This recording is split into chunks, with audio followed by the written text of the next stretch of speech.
Menino veste azul e menina veste rosa!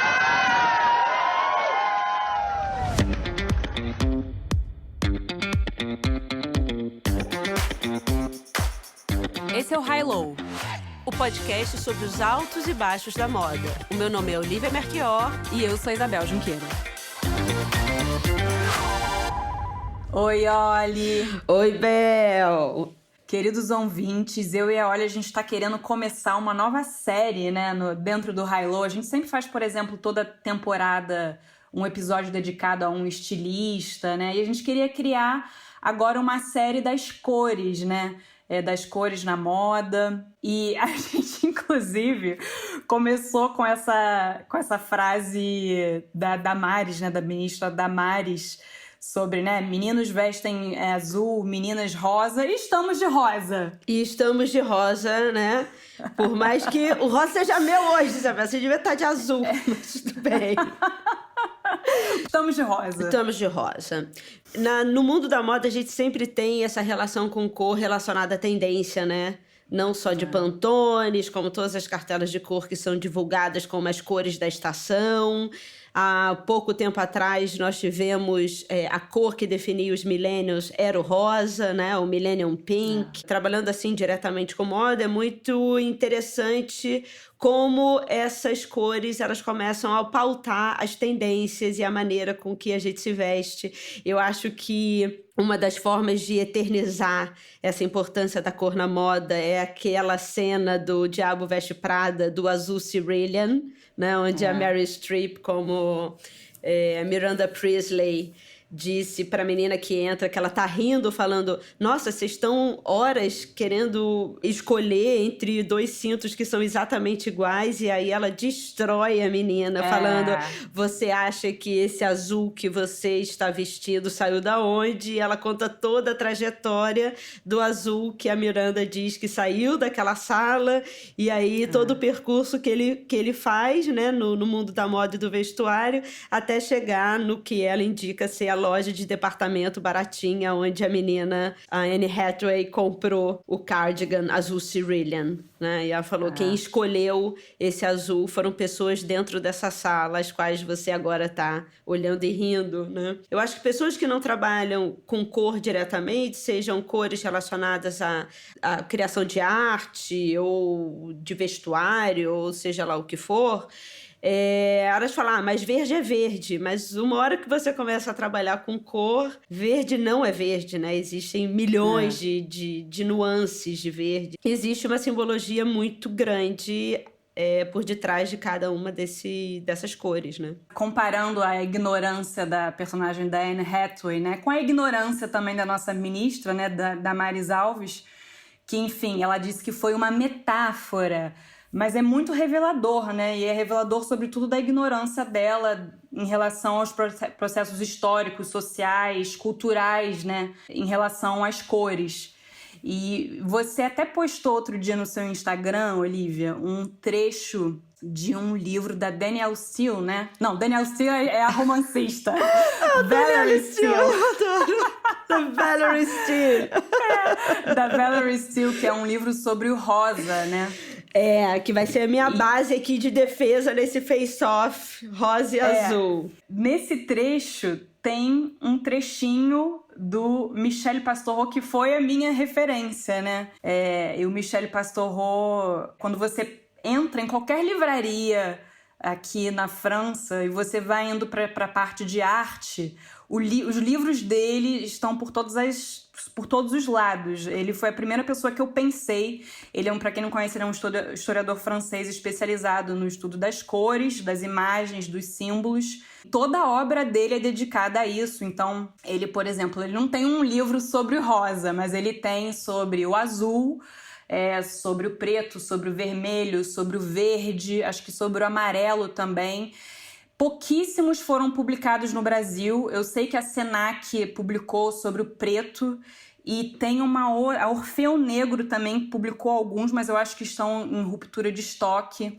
É uma pena, né? Espero que alguma editora volte a publicar alguma coisa sobre ele. Tudo isso para falar que na introdução do livro dele dedicado à cor azul, tem um trechinho que a Valerie Steele cita, né? É uma frase que acho que é muito importante para guiar a gente nesse episódio. Ele começa falando que a cor, mais do que um fenômeno natural, é uma construção cultural complexa, rebelde a toda generalização e análise. Né? O que faz uma cor é a sociedade. É a sociedade. E aí, só para quem não lembra exatamente desse episódio da Damares Alves, né, e fazendo aqui uma contextualização, esse trechinho que a gente colocou no início do episódio aconteceu no dia 2 de janeiro desse ano, né, de 1919. Foi o dia da posse do Bolsonaro, né? Exatamente, foi dia 2 de janeiro em 2019, agora esse ano, aonde ela, na verdade, na posse dela, ela é ministra do ministério que hoje, né, era um Ministério dos Direitos Humanos e hoje em dia é um Ministério da Mulher, Família e Direitos Humanos. E na posse dela, ela diz que nós estávamos entrando em uma nova era onde menino veste azul e menina veste rosa. E lembrando que toda a pauta LGBT foi retirada desse ministério por ela, e logo em seguida a esse pronunciamento.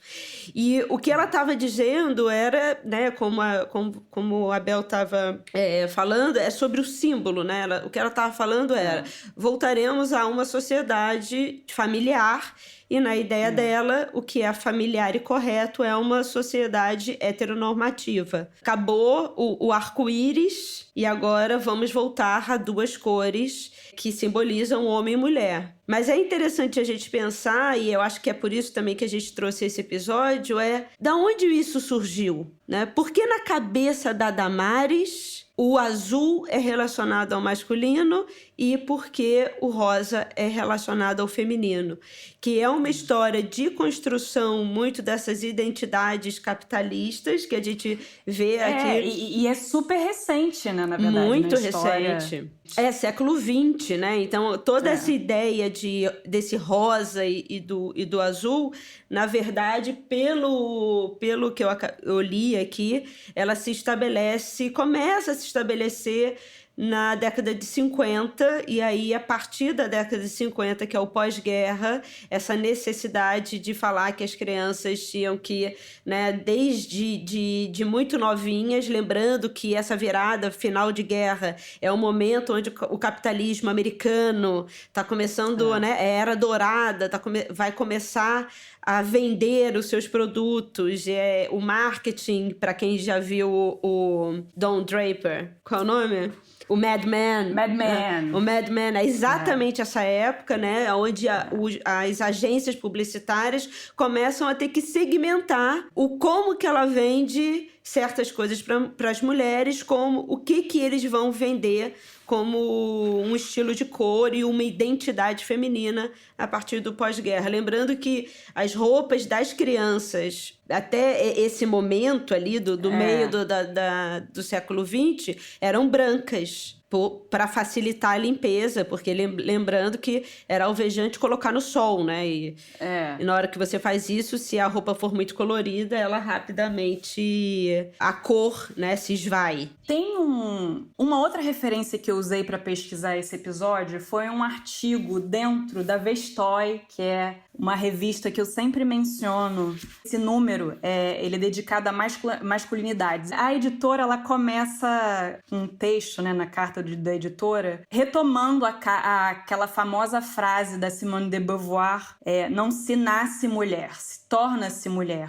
E, de certa forma, é a mesma coisa para o homem, né? E isso se passa muito, vendo a história do vestuário infantil, também se passa, você também se torna homem pelos esses marcadores de gênero nas roupas. Esse artigo é de uma pesquisadora chamada Jo Barraclough Pauletti e o título é Clothes Make the Boy. Roupas fazem o homem. E aí ela vai retomando toda essa história do vestuário infantil, até o século XVIII, XIX, não existia muita diferença na roupa infantil de bebê até os 3, 4 anos de idade. É a partir das primeiras décadas do século XX, e isso com a aparição da psicologia infantil, que começa a existir essa necessidade de ter uma roupinha com códigos especificamente masculinos e códigos especificamente femininos. E um dos pensadores dessa onda é um filósofo e psicólogo chamado J.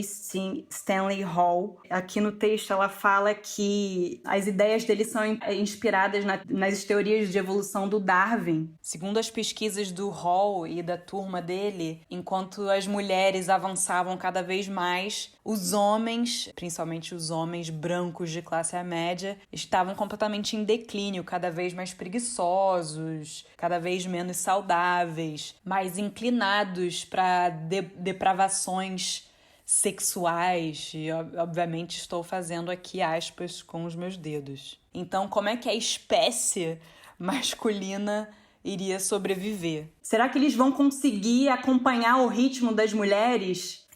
Ele tem uma frase super nefasta mesmo, que é: quanto mais jovem a criança, mais ela é o pai do homem a devir. Caramba, que louco, que louco.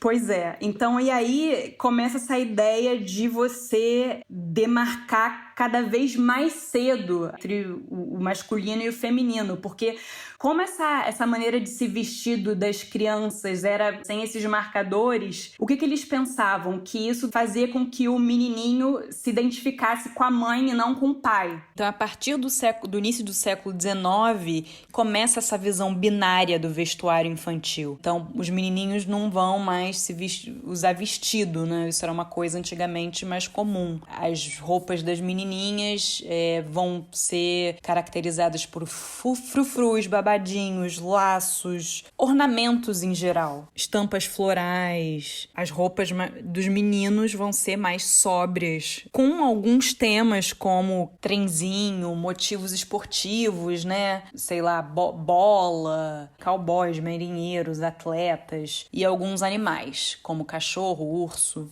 E, obviamente, as cores rosa e azul, que aí é uma história um pouco mais complicada. Mas eu acho que também é interessante porque quando a gente pensa que existe uma necessidade de mercado também, porque se essa marcação, sim, né? Exatamente, porque a roupa era branca. Depois ela fala.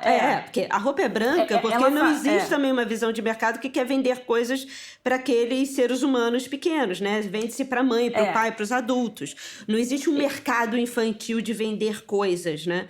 Você, na verdade, começa a dizer para uma menina que rosa é coisa de menina, e aí ela começa a andar numa vitrine e ver uma Barbie toda rosa, e ela se identifica entendendo que aquilo é uma coisa para o mundo dela, então ela vai começar a querer aquilo, que facilita toda uma estratégia de marketing, né? Não, claro. Que ela falar também da confusão em relação à cor, que não existia nenhuma convenção até o século XIX, isso variava completamente de país, inclusive em vários o rosa era uma cor muito mais masculina do que o azul. E aí eles quiseram criar um padrão, as manufaturas, né? Exatamente, criar um padrão. Exatamente. E foi uma confusão, porque em alguns estados, por exemplo, nos Estados Unidos, ela é americana, então ela usa os Estados Unidos. Em alguns estados era o rosa, que era a cor preferida dos meninos, em outros era azul, enfim.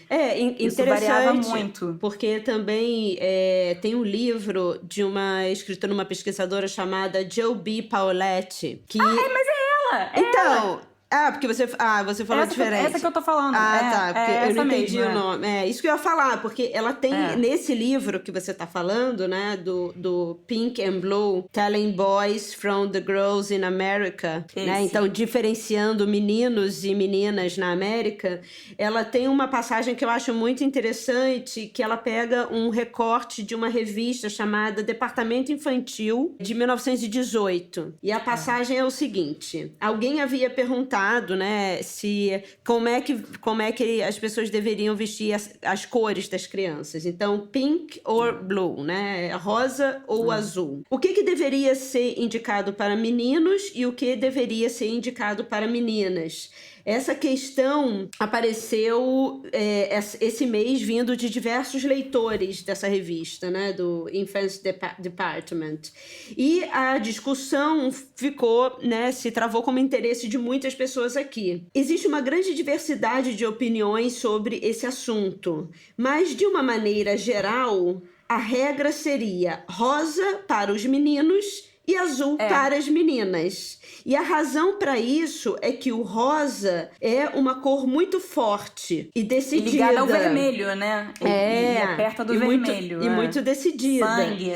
Enquanto, então por isso, já que ela é forte e decidida, deveria ser relacionada aos meninos. Enquanto o azul é uma cor muito delicada, calma, esmaecida e relacionada à pureza, porque é a pureza celestial. Então o azul deveria ser relacionado às meninas. E aí, já que você puxou a história do rosa, é interessante porque nesse livro da Valerie Steele, eu não sabia disso. Eu não sabia que o rosa era uma derivação. Durante muito tempo, até o século XVIII, não existia essa relação com a palavra rosa. A rosa tinha uma relação com vermelho e era um avermelhado esmaecido. Não existia a palavra. Na verdade, inclusive nos gregos, nos romanos, não existe a palavra rosa. Mas, na era medieval, existia uma procura por uma planta chamada Brasileum. E o Brasileum era principalmente pesquisado na Índia e na Sumatra, e ele produzia um vermelho, que era um vermelho, o que hoje se entende um rosa, né? Mas na época era um vermelho muito especial, né? Esse nome não é à toa que ele existe.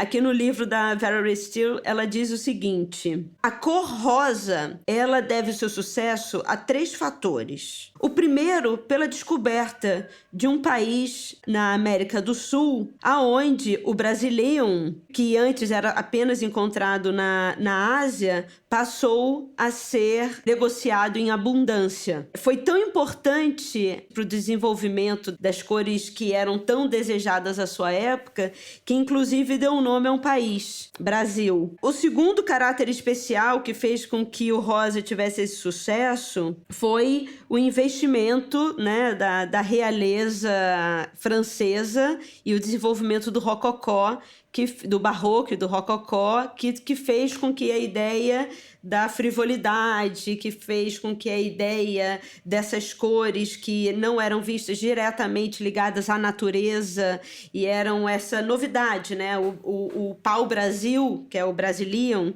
ele trouxe essa ideia de uma nova cor que era difundida como moda nas cortes francesas. E aí, por último, e aí a gente vai ter algum tempo para falar sobre ela, na importância da Madame de Pompadour, que tinha uma relação muito forte com essa cor, e foi uma mulher que, ao meu ver, injustiçada na história, né, apenas como a amante de Luís XV, mas que, na verdade, ela tinha um papel político fortíssimo. Muito forte, né? E ela usava o rosa como essa cor da artificialidade, porque ela entendia também esse teatro que acontecia na sociedade de corte, e ela trazia isso não só na maquiagem, que o rosa também é ligado muito à cosmética, desde o Japão. É engraçado porque não existe a cor rosa, mas existe... Eles denominavam rosa como fosse o vermelho empoeirado, né? Com pó. Com pó, né? Assim, é como se fosse um vermelho com uma camada de talco em cima, né? E que, na verdade, se relaciona da mesma forma como as prostitutas eram chamadas, porque eram as mulheres com muito pó no rosto, ou seja, as mulheres muito rosas. Então, essa ideia do rosa também ligado à prostituição, às mulheres fáceis, e às amantes, no caso da Madame de Pompadour, também fez com que o rosa se tornasse também uma questão feminina importante. A história do azul é bem mais antiga, né, do que do rosa. Na pré-história, as cores que dominam são vermelho, preto, marrom, tudo que é terroso. E na antiguidade também, o azul tem um lugar muito coadjuvante. A base das cores é uma tríade, que é o vermelho, o preto e o branco. E o azul, inclusive para os romanos, era uma cor que eles não gostavam, porque era associada aos povos bárbaros. Engraçado que o céu, essa relação que a gente tem, né, o céu azul, ou então os oceanos, né, os rios, essa relação do azul com a água. É uma associação que aparece muito depois. O céu era representado às vezes de branco, às vezes até de verde, de amarelo. Realmente não tinha um simbolismo importante. A tal ponto que muitos eruditos no século XIX se perguntavam se, na antiguidade, os homens e mulheres conseguiam ver azul. Ou se, ao menos, eles viam o azul como a gente vê. É muito engraçado isso, né? Mas é interessante também, porque isso me lembra de uma parte sobre percepção da cor. E teve uma vez que eu cheguei para um amigo meu e a gente estava falando sobre essa relação com a cor e tal. Na minha cabeça sempre foi muito... Não sei porquê, mas sempre foi muito claro que não vemos as mesmas colorações da mesma forma, né? E depois eu fui pesquisar um pouco, isso é cientificamente provado que, às vezes, fisicamente, pela nossa construção ocular, eu posso ver um verde muito mais azulado por uma deficiência de receber os amarelos, e outra pessoa vê um verde muito mais amarelado, né? Ao ponto de umas pessoas relacionarem com o vermelho de uma maneira e outras verem a mesma coisa, só que muito mais alaranjado do que o vermelho. Inclusive, na internet sempre existem aquelas brincadeirinhas, né? O que você tá vendo aqui? Não teve aquele meme daquele vestido há uns 2, 3 anos que umas pessoas viam de uma cor, né? Preto, rosa, tinha uma ilusão de ótica ali. Exatamente. E isso tudo me lembrou... Comprei um livro que é lindo, que é uma das primeiras nomenclaturas de cores, que eu acho que eu até tinha mostrado, do Werner. Lindo.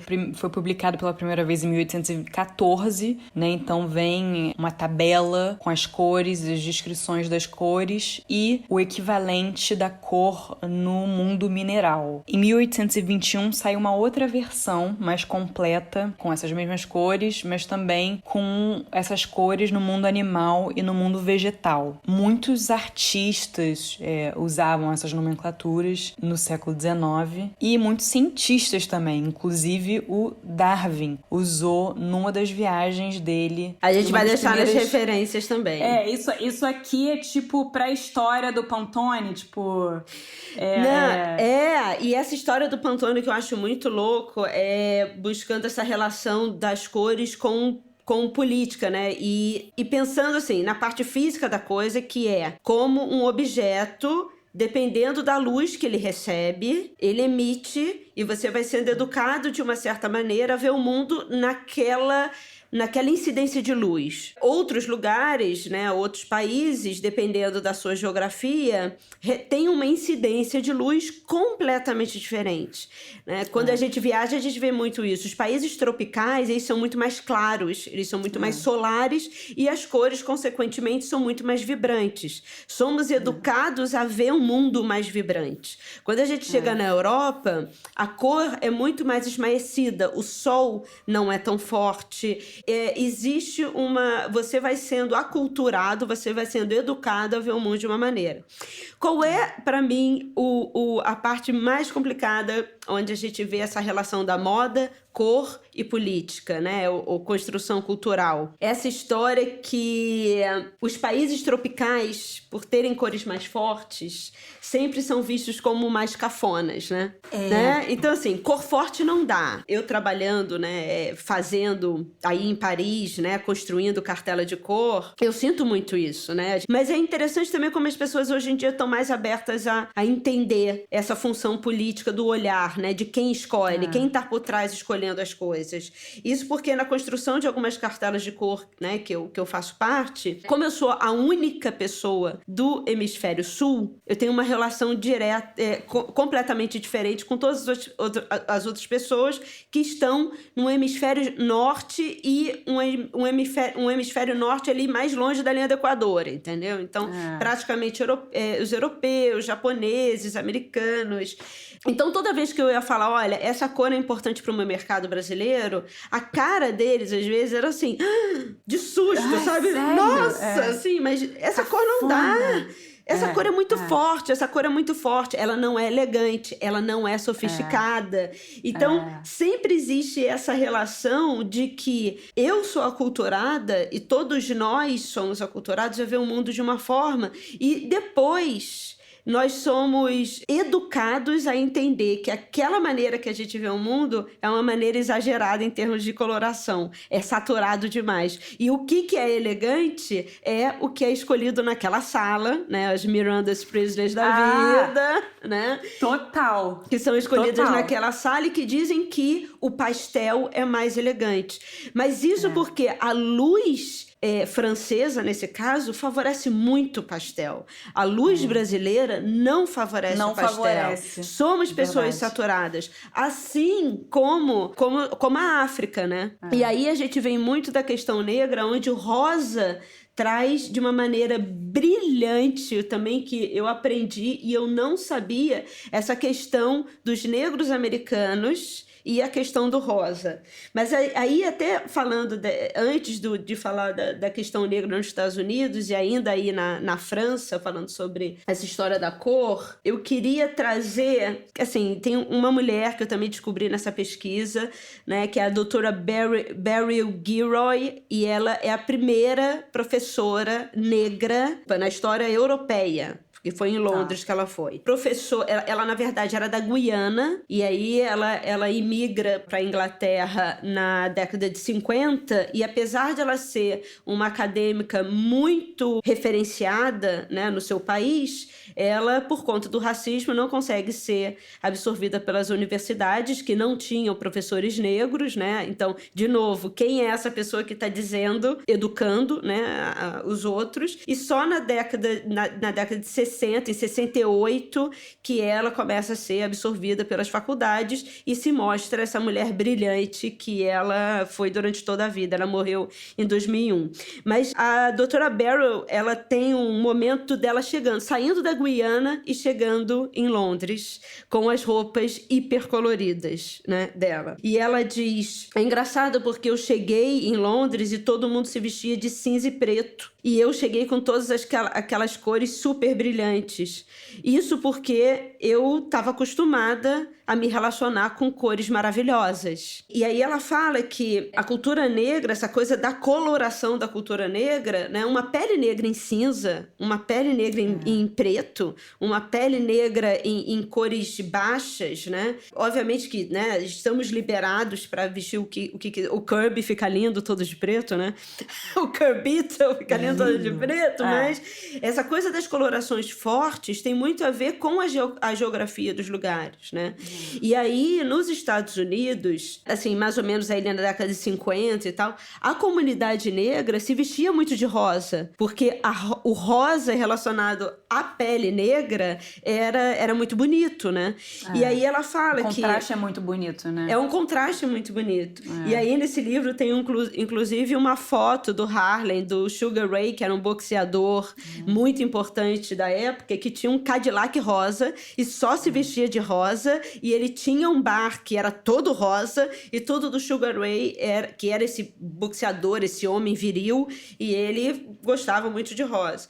E aí depois ela fala como isso depois foi resgatado na década de 2000 e na década de 90 pelos rappers americanos, que começaram a usar e falar sobre rosa como um sentido de resistência negra. Somos coloridos. A nossa relação com cor não é essa que a cultura branca vai dizer pra gente pra ter, né? Isso pra gente é sofisticado. E é muito bonito, assim, essa época do Dapper Dan também, quando ele fala sobre essa relação da cor, que o homem negro tem uma relação com a cor muito diferente do homem branco. Que isso era muito mais do que um ato de gostar de uma cor, era um ato de resistência, né? A saga do azul é completamente diferente. Quando eu tava falando, eu parei na parte que ainda era o patinho feio, né? Na hierarquia das cores. No final da Idade Média, o azul vai ser finalmente promovido, vai ganhar prestígio. E o azul pode agradecer ao culto marial, que se desenvolve muito, sobretudo a partir do século XIII, né? Culto marial, culto a Maria, Mãe de Deus. A Maria sempre teve um lugar importante na igreja, no cristianismo. É curioso ver como ela é vista, né? De acordo com a época. Por exemplo, no século V, ela tem atributos de imperadora, ela é protetora do Império Bizantino. Já no século IX, ela vira rainha dos céus, ela está no topo da hierarquia dos anjos. E aí, conforme o Império Bizantino vai se desmontando, ela vai ganhando protagonismo cada vez mais.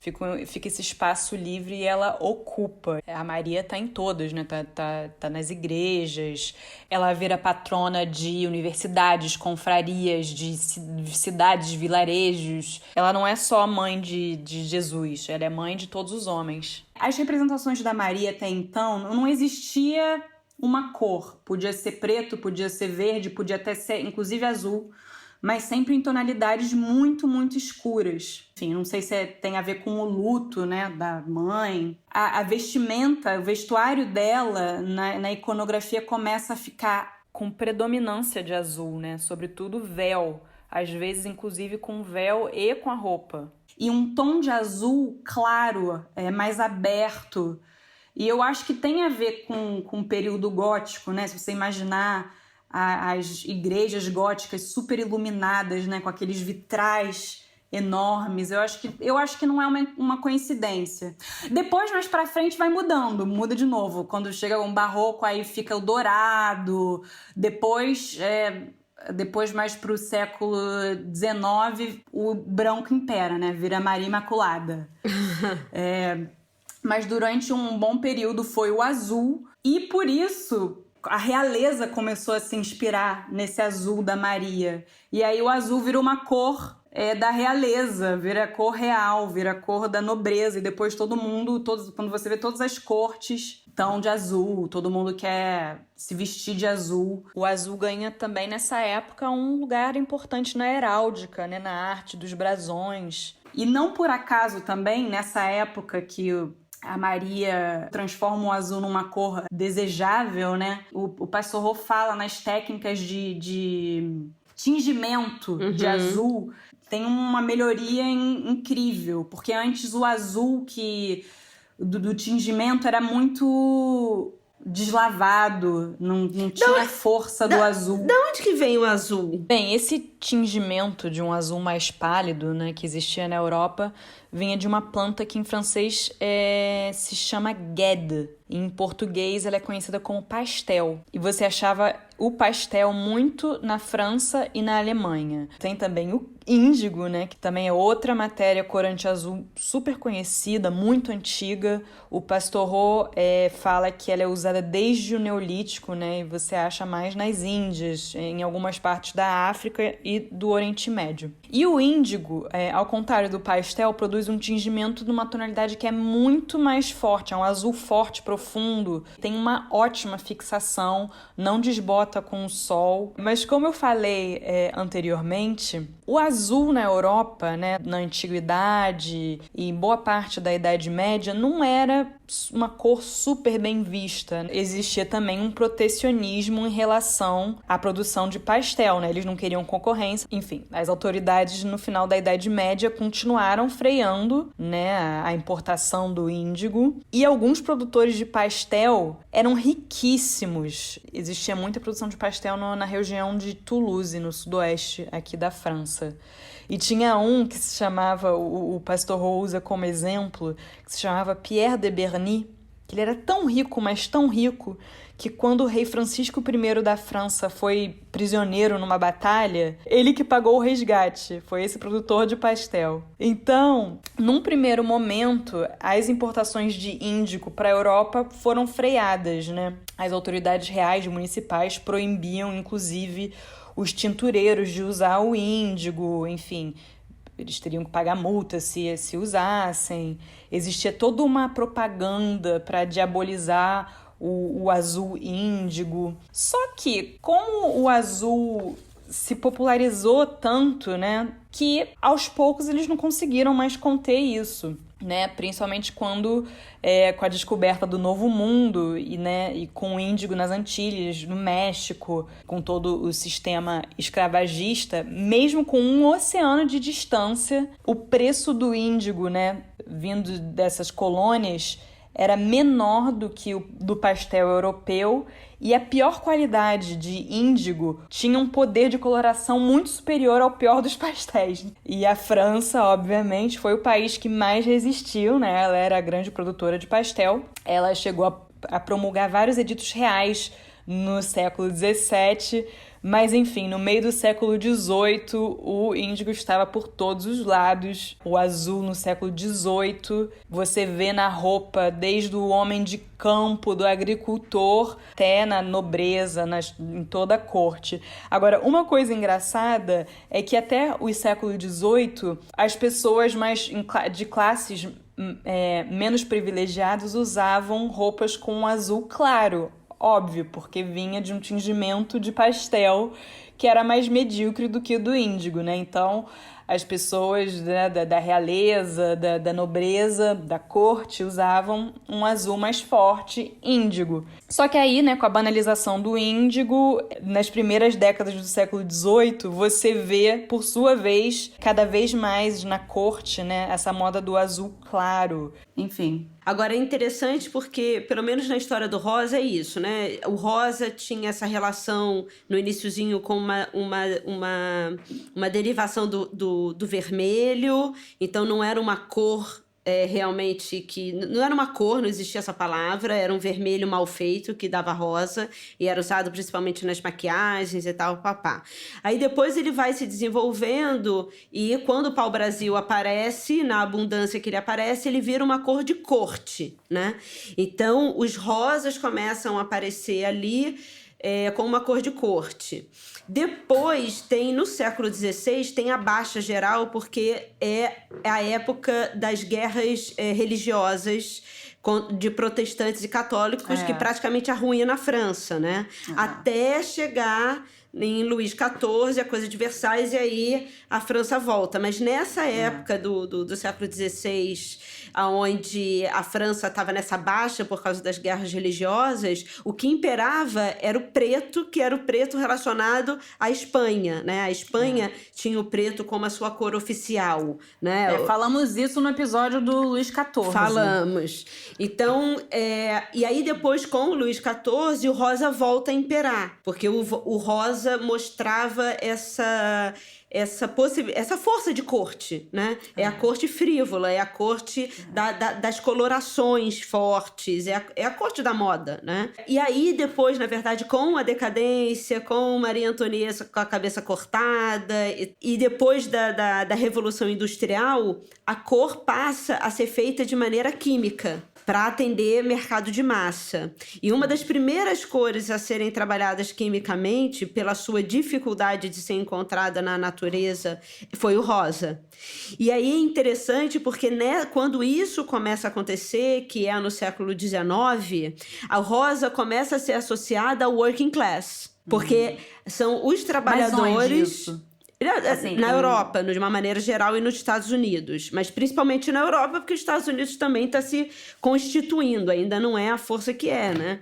Então, na verdade, na Europa começa a ser industrializada, principalmente na Inglaterra, né? Em todos os lugares onde as tecelagens e a indústria de tecidos era muito forte, a Inglaterra foi um dos principais polos, e aí eles começaram a desenvolver química artificialmente a cor rosa. E aí ela começou a ser tratada, inclusive em diversas obras literárias. Alguns autores dizem, e aí como as empregadas domésticas, as serventes, como elas adoram essa cor, que é uma cor tão cafona, entendeu? Então, assim, tão ruim. Então, ela saiu da corte. E olha que isso que é interessante, como o símbolo dessa cor, ela muda dependendo da dificuldade de encontrá-la ou dos caminhos que ela é produzida. Então, enquanto ela vinha do pau-brasil, que ela estava falando sobre uma força colonial e que ela era vendida de uma maneira muito... Só quem podia ter essa cor eram pessoas da aristocracia, era uma cor elegante e fina, né? Depois, e usada por homens e mulheres, né? Depois, quando ela passa a ser produzida quimicamente e ela passa a atender uma massa, isso tem tudo a ver com o nosso episódio do luxo. Ou seja, a cor sai da área VIP, né? Porque aí ela começa a virar massa. Aí uma hora que ela é massa, ela já virou working class, né? Classe trabalhadora. Ela começa a ser vista como uma cor cafona, uma cor que não deveria, né? Gente chique não usa. Até Millennial Pink. Até Millennial Pink. Que foi a cor o quê? De 2017? Foi.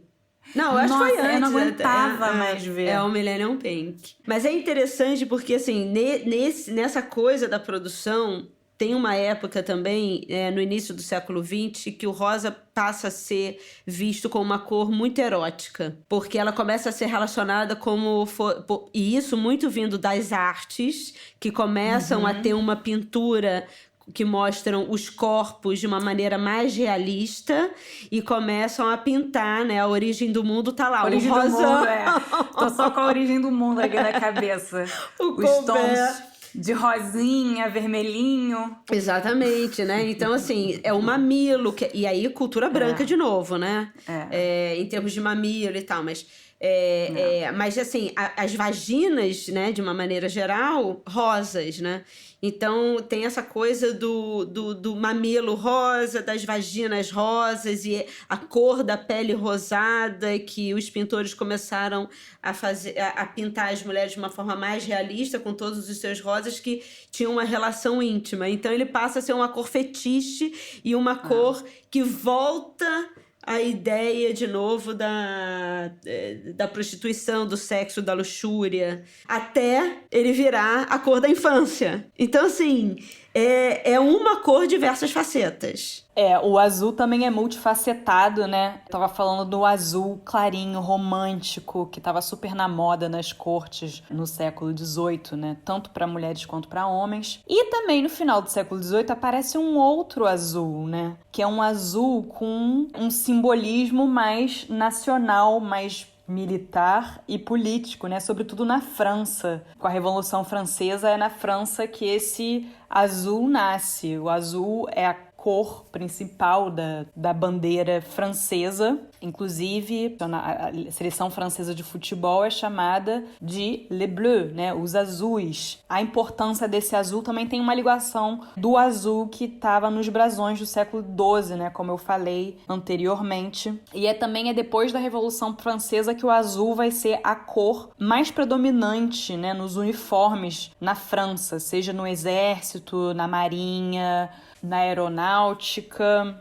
Então tem uma ideia nesse azul, né, que é um azul mais pro marinho, que é da força de ordem. Tem uma parte aqui na Valerie Steele que ela fala. Isso foi retirado de livros do início do século XX até metade do século XX. A questão da cor é uma questão de civilização e cultura.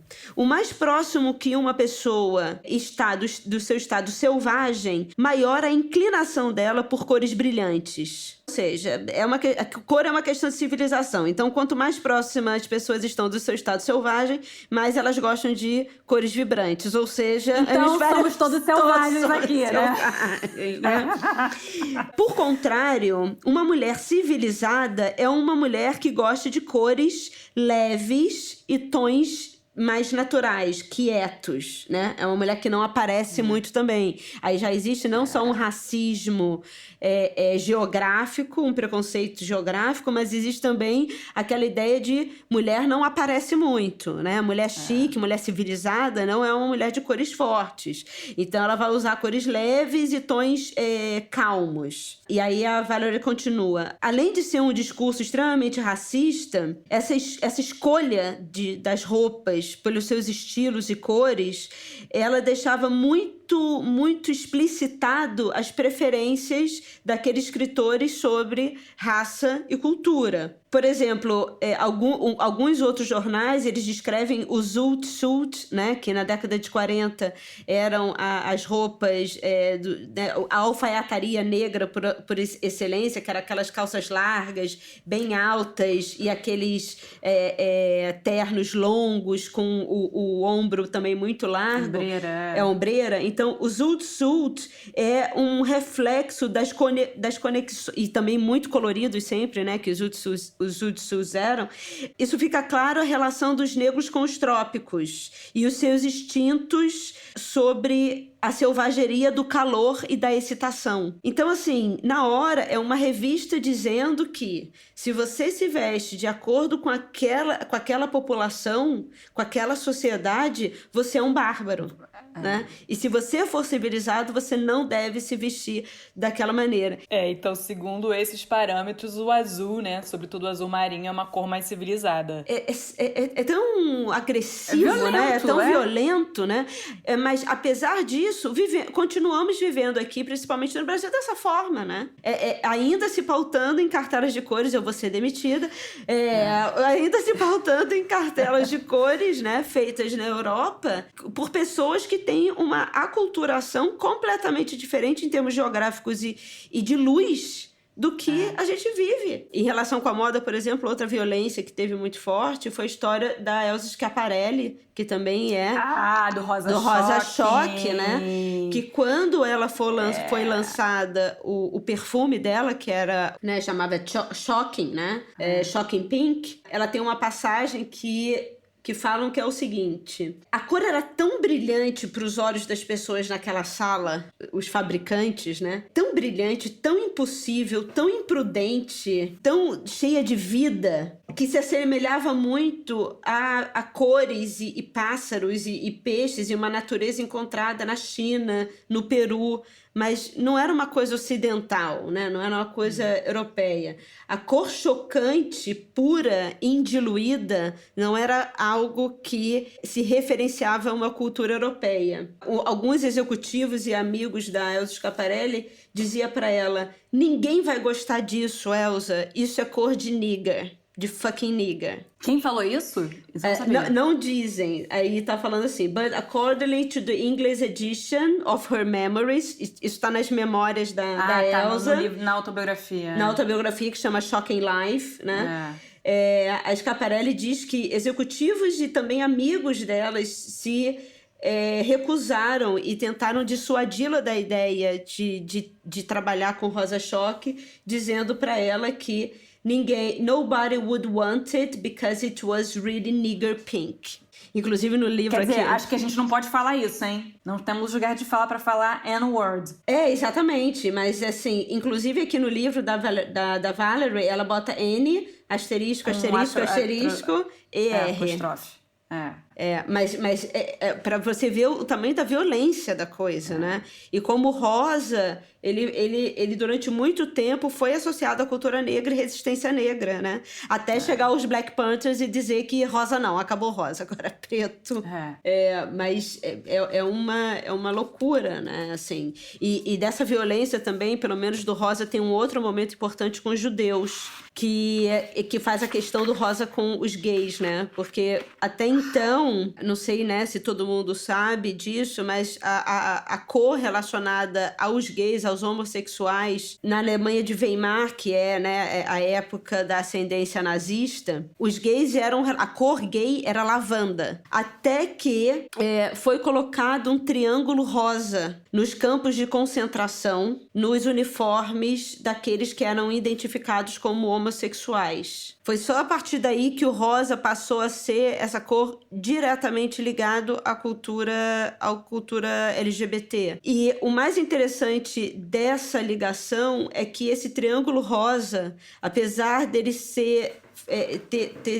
ter aparecido num momento tão violento, ele depois passou a bandeira contra a AIDS na década de 80, o mesmo triângulo rosa, e ele aparecia nas camisetas, né, das manifestações, falando, né, tinha um triângulo rosa e tinha silêncio é igual à morte, né, fazendo também um juízo ali aos campos de concentração, mas mostrando também a cultura LGBT para virar um símbolo forte de resistência e de manifesto, né, na década de 80. Então, é interessante como que a gente pode realocar, né, símbolos de coisas. É verdade. E para concluir a história do azul, que é tão longa e tão rica, né, depois da gente falar do azul da Maria, né, que foi quando o azul, ali no final da Idade Média, começou a virar uma cor importante nas sociedades, principalmente ocidentais. Depois a realeza copia, a nobreza, as cortes, depois ela ganha conotações políticas,